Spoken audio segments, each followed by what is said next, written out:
Welcome into the Rams postgame show here on House of Horns. My name is Victor Corona, aka Victor Producer, and joining me as always is Gilbert Manzano, who does it for MMQB over there at SI.com. Gilbert, the Rams come out victorious with a 33-19 win over the Titans.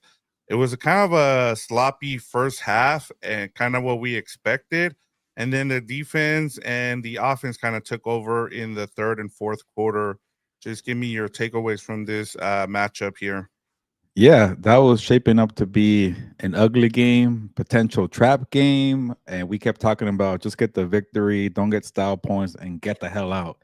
And that was happening for about 2.5 quarters, and then suddenly they get a takeaway. They push Cam Ward into a turnover, and the game just flipped. And that's what your defense does, and the defense is always gonna give you chances because they're gonna make impact plays. Now, can the offense do something? And they did finally, Victor. The offense Yep. stepped up. Davante Adams balled out. Puka Nakua balled out. The rushing game came alive. Kyron Williams, Blake Corum, and obviously Matthew Stafford was dealing and wheeling and dropping dimes there in Nashville. So that was a pretty complete performance. Special teams, defense, offense, and I did not see that coming in the first half. I thought it was gonna be an ugly game, but here we are, and it was pretty impressive. Yeah, especially late in that second quarter, it just felt like the Titans had all the momentum. One of the things I did harp on was the punting here from Ethan Evans and how he doesn't do a good job of letting his coverage get back. They got lucky there because it could have been a touchdown. It could have been a momentum swinging thing, and the Titans still went on and scored in that possession. And so going into the second half, they came out and I think it was like 4 or 5 plays and they score right away. And so they did what they were supposed to. They took care of business in this game as we talked about. You don't want to let a team like this have, second, third chances and then be able to pull out a win against you. So it was good to see them take care of business in the second half, especially that defense. I thought Byron Young like put his stamp on this game from the beginning. You saw Jared Verse having to leave the game late in the second quarter. He came back early in the third quarter, but I thought Byron Young he stepped up. I don't know if it was that he was back in Tennessee again, or he went to school, or what, but that was good to see Byron Young step up in this game. Yeah, he often gets lost with so much depth on the defensive line. It's Kobe Turner, Braden Fisk, and Jared Verse. And like, oh yeah, Byron Young is good too. He's a quality number two edge rusher, very consistent, but we always forget about him. And then he had some those impactful plays, 2 sacks. The game changing play. I thought at least momentum swinging plays. So he really stepped up there, especially when you thought for a second Jared Verse maybe won't be available. He left for a bit and came back, and I didn't really track that after, but it seemed like he was okay. But overall, it was a complete performance because too many times the defense is just stepping up, and they had some hiccups. They gave the rookie some life. Cam Ward, you don't throw across your chest to the other side of the field, but he got a touchdown. He got lucky Yep. on that one. And he was confident. He was moving around. He was making throws, and even the rookie Ao Maynor, which I hopefully I'm not Yeah, butchering his that's name. actually pretty good because I had already forgotten how you say his name. So Yeah, that's good so on you. just the way I read it, Ao Maynor, and he was Yeah. Ao Maynor. He was because somebody cover that guy. Ao cover Yeah. him, and he was doing well, and Calmore was doing well. And then for a second, I'm like, hey, maybe Callahan might be having a good game plan here. And then nope, the wheels fell off, and the Titans are who we thought they were. Yeah, and that's what happens, eventually the best team is gonna, come out on top, as the game progresses. Matthew Stafford, he was 23 of 33, 298 yards, 2 touchdowns. He had one bad interception there in the 2 minute, hurry up offense there. He still looks a bit rusty, Gilbert, and that's to be expected. He missed all of training camp and then, into preseason. He came back that last week for practice. And so, I mean, it's still an impressive stat, but you can tell that they're still a bit rusty. I did have a issue though, Gilbert, there when they got in the red zone the first 2 times. They hit a couple field goals there, short field goals. But I thought my biggest issue there, especially with that second possession in the red zone, Gilbert, was they just they targeted Davante Adams all 3 times. They didn't even try running the ball, which I understand. You know, McVay is really trying to target Adams, but I just thought the ball wasn't getting spread around there. Yeah, if we're gonna nitpick, that is something that was also on my radar, and I'm like, should I harp on that? They're 2-0. They handle business. That was a much better performance than what I expected. I even had the Titans covering, and I thought I was gonna get that until it fell apart. And but it is something where like it's a typical Stafford where he does lean on the playmakers or his star wideouts a little more. Puka Nakua and Devontae Adams, and but for the most part, I thought the running game was well balanced in the second half at least. Yep, I did like Davis Allen, your boy, getting a touchdown. yep. But it's just not enough distributing the ball around to the other playmakers. And I think until the Rams do that, and again nitpicking, if the Rams find another element to their offensive playbook where it's not, hey, Puka, save us, Devontae, save us, and Stafford just, targeting those guys at a high rate until you're able to get Jordan Whittington more involved. And they did today. He was a playmaker in terms of the small stuff, the little things that just matter on the field, the blocking, the versatility. He was out there. Not Tutu Atwell. Sorry again, Tutu Atwell. But until you get more guys involved, and maybe it becomes, instead of 3, it's 4, 5, 6, then the offense is going to pick up. But seeing the balance, rushing and attack, and seeing the offense capitalize on the defense, to me, you can't really complain about that. Yeah, I mean, Puka Nakua and Devontae Adams combined for 14 catches, 242 yards, and 2 touchdowns. I mean, that's what you want out of your two playmakers. Those are the guys that you want to get the ball to. So, and like you said, Davis Allen again, with another touchdown, 2 touchdowns in the first 2 games. That's been good to see. He's now the tight end 2. I think it's Higbee number 1, and then Davis Allen number 2. We did get to see Ferguson for a little bit in this game. But I want to kind of flip the flip sides here on the defense, and I know we talked about a little bit about Byron Young, but you have Akilo Witherspoon who suffered a broken clavicle versus the time there. He's gonna probably miss most of the season, if not the whole season. So we talked about Darius Williams and him not having a snap last week. He comes in, he has a nice PBU there. I really like what I've seen from Emmanuel Forbes. He's been tough there. He had 2 good PBUs there that I saw there. Just I've been impressed by this secondary. They've been kind of limited, but again, if we're nitpicking here, Gilbert, that run defense still needs some work. 109 yards in this game allowed. Just nitpicking here. It was Yeah. a great showing by the defense, though. 5 sacks. Yeah. Again, it's hard to take a lot from these first 2 games because you are playing the AFC South, and the first week you got bailed out by a crappy Texans O line, and CJ couldn't get into his comfort zone. In this second week, Cam Ward had a little more time to throw, but he doesn't have the weapons that CJ Stroud has, Nico Collins and Jaden Higgins. Ayo Maynard's a nice player. Calvin Ridley's okay, but you're not gonna get burned by those guys. So, for the most part, I'll give credit to the Rams defense. It seems like Chris Shula has a scheme in place to just know where your assignment's gonna be, attack that, focus on your assignment, and just live to fight another day. Don't do too much. Don't get out of place. Like I've seen a lot, especially this freaking Giants Cowboys game. Like the secondaries on both sides were horrendous. The Rams are nowhere near that. The guys are playing again where they're supposed to be. It's just the talent is not there. So when the Rams get to the Eagles next week, what can we see here? Are the weaknesses going to get exposed? Is the run defense fixed here? Facing AJ Brown and Devontae Smith and Goddard and Barkley, like, is that where the lack of talent in the back end is going to hurt you? We'll find out. But it's really hard to not say the Rams are doing well because they're 2-0 and they Yeah. haven't started this well in a while. But Yep.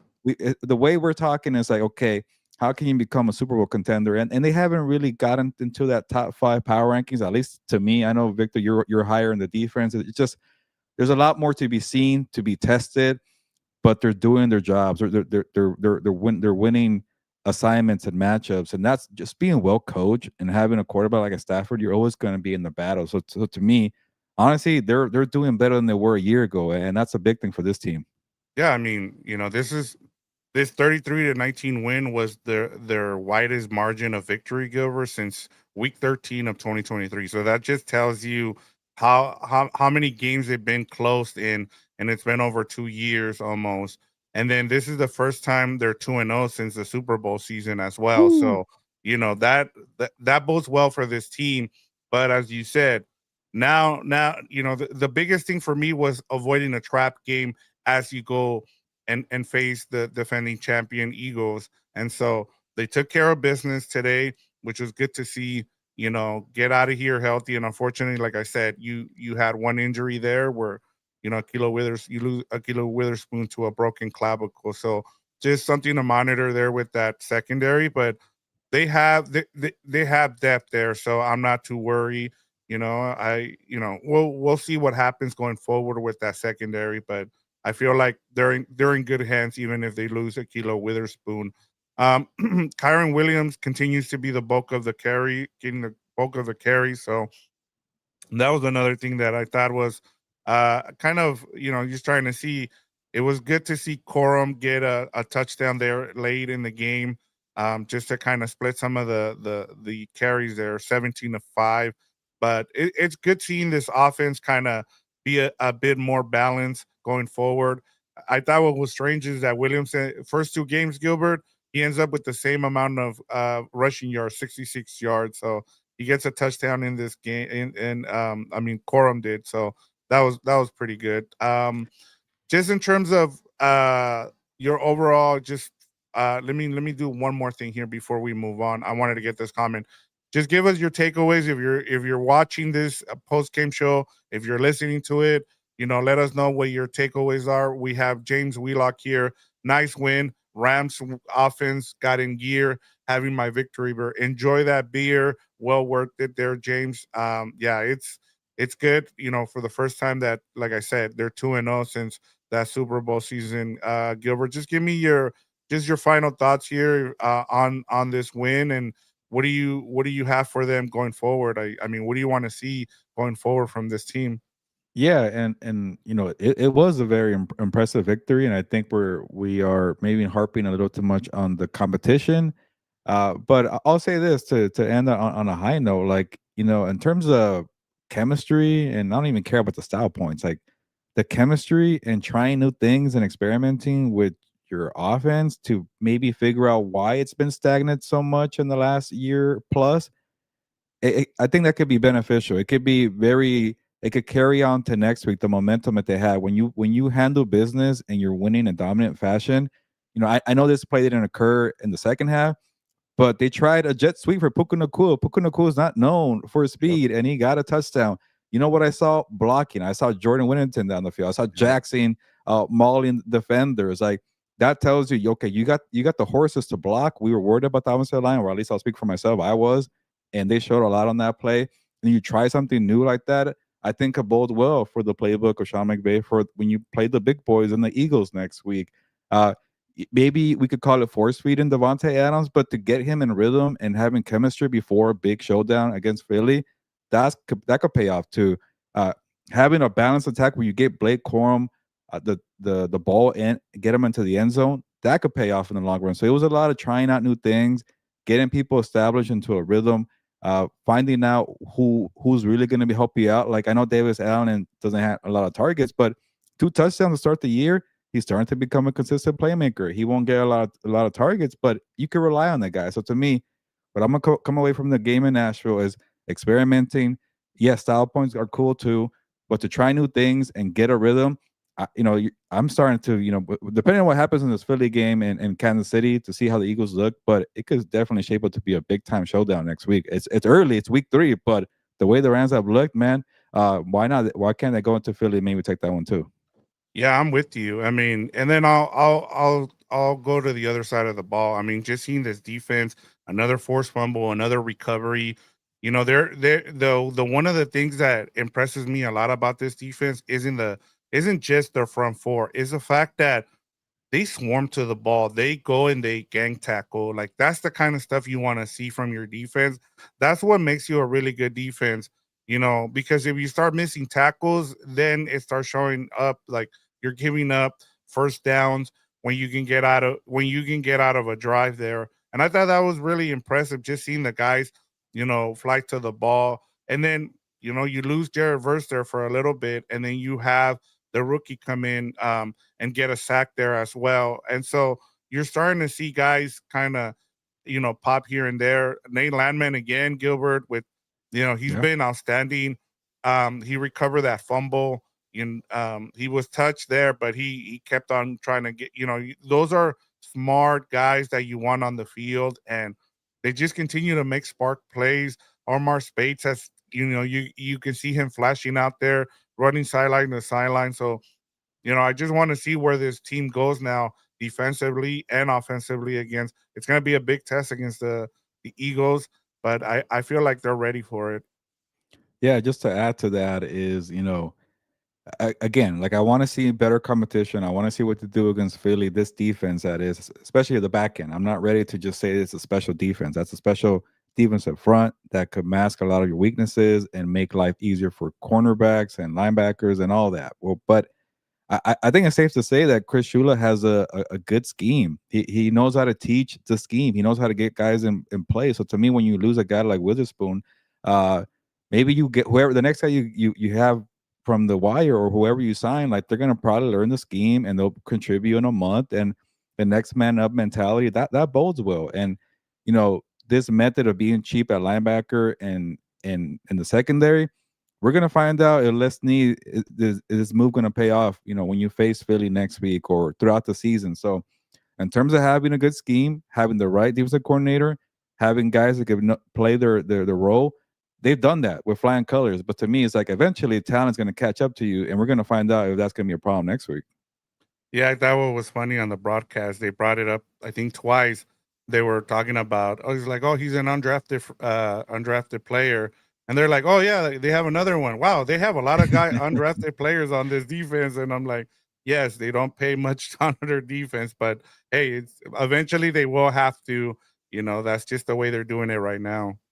Yeah, it's a gamble, and I get it. You want to load up on skill players and pass rushers. That's not a bad approach, especially in a salary cap in the NFL. You can't pay everybody, and this is what the Rams are trying to do and do this method.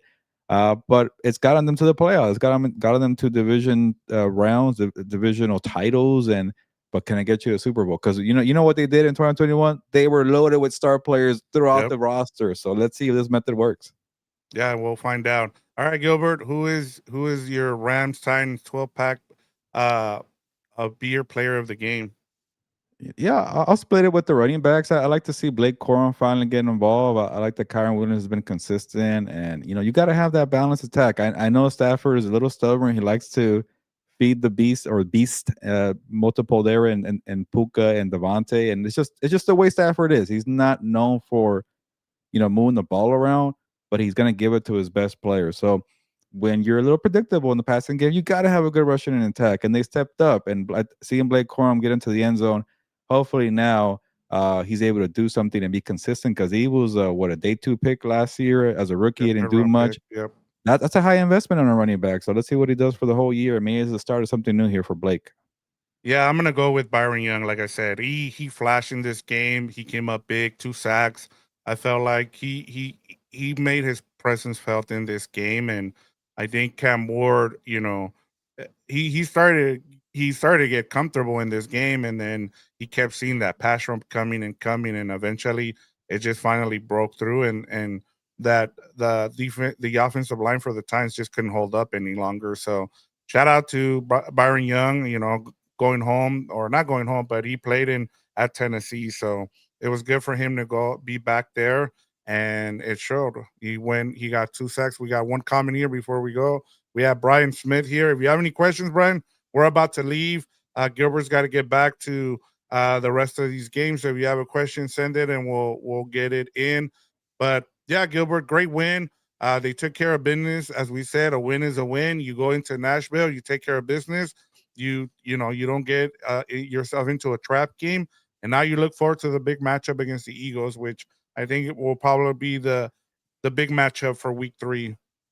Yeah, no, that was a good victory for them. We did not jinx the Rams. We both picked the Rams to win this week. I had it much closer. You had a blowout, so you won there on both fronts. So, there was no double jinx. So that's good here. And the Rams are 2-0 now. So, uh, the beauty of having a Rams victory at a 10 a.m. start time, you get to enjoy the rest of the Sunday Yep. and kick back and enjoy the other games like James is probably doing, Brian is doing. So, hopefully everybody keeps enjoying this good Sunday for Rams fans. But is that everything, Vic? Yeah. Hopefully, I have a voice by tomorrow. I'm starting to get sick here, so Uh-oh. yep. We'll see. But I should be ready to go on Wednesday. I'll be day to day though. Okay. Yeah, we'll check out the injury report. We'll see how you're doing for Yeah. for Compas, and then you got also Wednesday for the preview for Rams Eagles. But it's time to get going here. Enjoy the rest of your Sunday. If you're watching the replay, don't be shy. Drop a comment, ask a question, or anything you want to share in the chat. Let us know. But the Rams did improve to 2-0. They are for the first time 2-0 since 2021. Victor mentioned that's Yep. good vibes right there when they won the Super Bowl. They beat down the Titans 33-19, but it's time to get going. Ya nos vamos, pues. Vámonos.